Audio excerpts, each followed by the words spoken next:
Welcome to the Slop Farm. Enjoy the video. You start by validating the physical connection so troubleshooting is efficient. Unplug and reseat the Ethernet plug at the computer and router. This clears intermittent contact.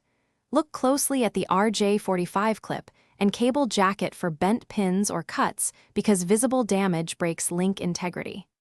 Once done, swap in a known good cable or move to a different LAN port on the switch or router to isolate port versus cable failure before moving to software checks. Next, verify that a link is negotiated and that you have a valid address. Look for solid or blinking link lights to confirm electrical link, because no light means no physical layer.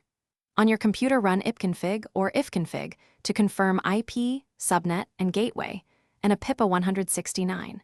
254 address means DHCP failed.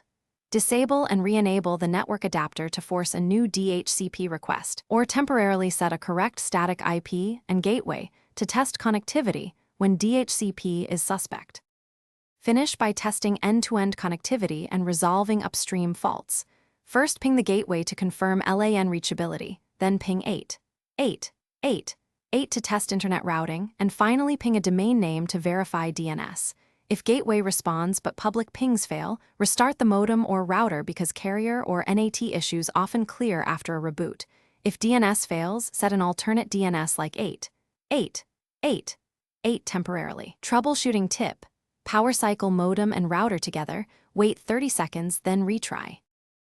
Thanks for watching. Consider subscribing if we helped you today.